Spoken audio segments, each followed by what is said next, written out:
What's up, everyone? Welcome back to the program. I hope you're all doing well. So over the last few days, we've had a feud between the Fed, Lisa Cook, a governor of the Fed, and Donald Trump. And all that, of course, in the background, if you watch our last video, of the Fed interest rate decision or the non-decision, the Fed being very late and behind the curve. And now Trump trying to oust Lisa Cook, a Fed member, and we're going to see because she is accused of mortgage fraud, which seems to be rampant in the Democratic circle. So as you can see here from this poster here, while she reported voted to not lower interest rates for us, this Fed governor was lying on her own mortgage document to get a lower interest rate for herself. So we're going to look into this story and exactly what has happened with Lisa Cook. So here is a little clip here of Donald Trump and a reporter asking him whether he's weaponizing the government against Lisa Cook here. Let's listen to what he says. Government by digging into the mortgage records of officials you don't like. No, they're public. I mean, you can find out those records. You can go check out the records yourself. And you should be doing that job, actually. You wouldn't do that because that's not the kind of reporter you are. But you should be doing that job. I shouldn't have to be doing it. If you did your job properly, we wouldn't have problems like Lisa Cook. Go ahead. You were going to say something? Go. Blue? So there it is, the usual Trump comeback here from this question of the journalist trying to imply that he's weaponizing the government against somebody unfairly when really, we're going to see the details of this case. But the evidence against Lisa Cook is definitely damning. Let's have a listen now here at CNN and their spin to the story, their attempt to try to pretend that there's nothing to see here and that this is really a nothing burger. Here is Paul Krugman. It's really that she did anything wrong, but anything that's being raised pertains to, back when she was a professor at Michigan State, not at the Fed. Normally, firing for cause means that you're drinking on the job or you're stealing office supplies or something like that. It's something related to not doing the job. And there's been no hint of that. Nothing, no one has claimed, even the Trump people aren't trying to claim that she's doing a bad job at the Fed, that she's unqualified or behaving inappropriately. So this is crazy. This is, if I cheated on my third grade exam, should I be fired from my current job?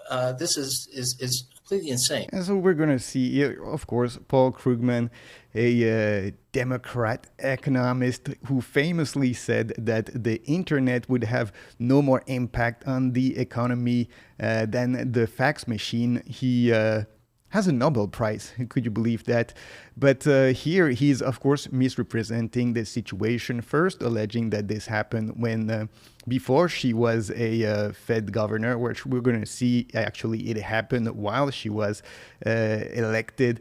And then saying, oh, it's like me cheating on a third grade exam. No, mortgage fraud is not like cheating on a third grade exam, especially when you are a Fed governor, when you are someone who's, deciding the monetary policy of this country and what's going to happen to interest rates if you're cheating on a mortgage to get a better interest rate for yourself while you're, condemning the rest of this nation to have higher interest rate, then perhaps there is a problem here. But anyway, it is illegal to do so.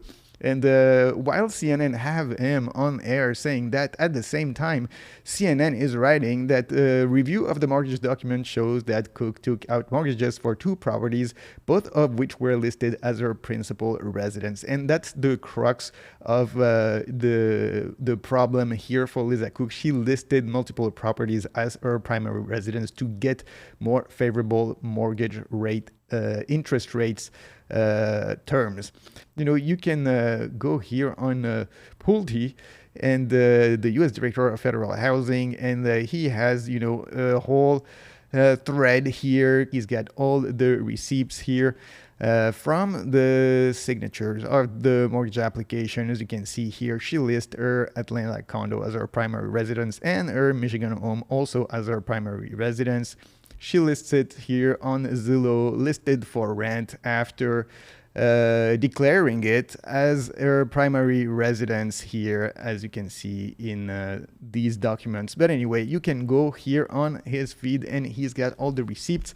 And it's going to be very, very difficult now for Lisa Cook to pretend that she did nothing wrong. It doesn't matter, you know, the Democrats and CNN trying to push for this narrative that she's being unfairly targeted by Donald Trump, and that she did nothing wrong when, you know, in fact, all the receipts are there, and we know that she lied on her mortgage application. So we're going to have a little flashback here to sort of, you know, put the political perspective of this whole story, and to show that behind this mortgage fraud, there is, of course, a greater story of political power playing out. This is the Federal Reserve Governor Lisa Cook in 2020 saying that Donald Trump was fascist. Now, you know, the Fed is supposed to be a politically independent body.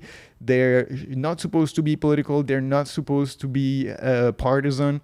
And yet you have a member here calling Donald Trump a fascist in an open forum. Let's listen. We have seen this before. And that's why my European friends told me before Trump was elected not to make fun of what was happening, to take very seriously what was happening, because they've had recent skirmishes with fascism. They know the impact of fascism, and this guy is definitely a fascist and embraces that, and will sow divisions in this country that will take a long time to mend. So there it is. You have her here in an open forum calling Donald Trump a fascist. And, you know, that by itself should have disqualified her from a job on the Fed Governor Board. You know, because these people are not supposed to play politics. It's like, you know, the Supreme Court, it's like the FBI, these institutions, they're supposed to be something that people can trust in, that the people who are going to be making these decisions are not going to take political decisions. And of course, here, you know, this clip, it sort of shows what is going on in the background at the Fed. Let's get into the political consideration, of course, of this case. And it is a sort of politicization of the Fed. Now, the Fed is supposed to be a politically neutral institution. They're not supposed to take decision on a partisan basis. But of course, Lisa Cook, she was a Biden appointee. And, you know, as it is the case in many of the institutions, whether it is the Fed, the Supreme Court, or the FBI, or any of really these federal institutions, we have now, you know, in this new era, a politicization of all these institutions for partisan motives. And the Democrats have managed to put in power a lot of people who are actually going to work against the interest of the Republicans first, and also the country, to be able to pull the strings in favor of the Democrats. So here we have Lisa Cook, who is, you know, accused of mortgage fraud, but it is public document, so people have known that she has lied on her mortgage application. She has had the skeleton in her closet now for a long time. And, you know, the Federal Reserve, as we've been stating in our past video, they have been behind the curve, you know, against all the expectation of, you know, the pundits, and, of course, later than all the central banks in the world that have already lowered rates all along this year. And the Federal Reserve has held steady, and now we're almost at the end of the year, and they haven't cut rates at all. And, of course, Trump has been saying, okay, this is not normal. This should not be happening. And then you have people like Lisa Cook on the board of the Fed who make these decisions. And, you know, you get the sense that these people are not taking this decision on a monetary basis, but on a political basis, because of course they understand that if they can provoke a recession before the 2026 midterms, it's going to put the Democrats in a much better situation than the situation that they are on now. And that is the crux of the battle here. Donald Trump wants to remove her because they have her for a mortgage fraud, and it is the type of offense that would warrant this person to be kicked from the board of the Fed. And essentially this is a battle in the background for Trump to try to get an interest rate decision at the next Fed meeting in September, to get lower rates, to try to salvage what can be salvaged now from the US economy. And as we've said in our previous video, of course, monetary policy, it works with a lag of 9 to 12 months. So, let's check back in a year and see the damage that has been created by these people who have taken political decisions and played with the future, the economic future of America, on a partisan base.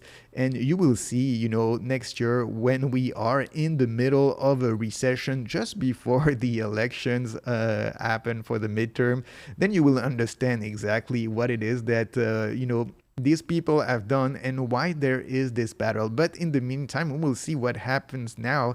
It is a tough situation here for Jerome Powell now, because of course, when we look back, a year from now, if we are in a recession, or worse yet, if you see the way, the money supply has diminished greatly, and we know this is what leads to recession. This is what led to the Great Depression.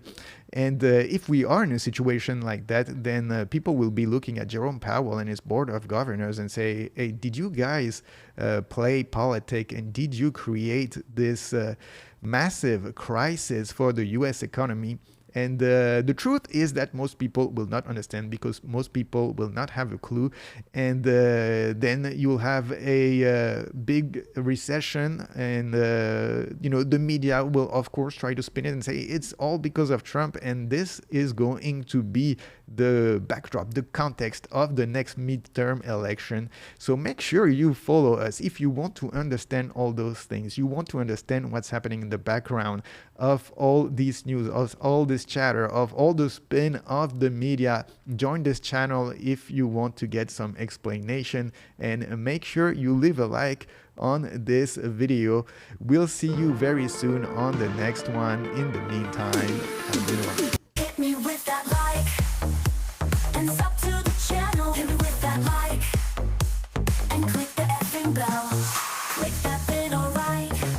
The algo recommends, for she gon' like. The algo knows you well. Hit me with that like, subscribe to the channel. Hit me with that like, and click the effing bell.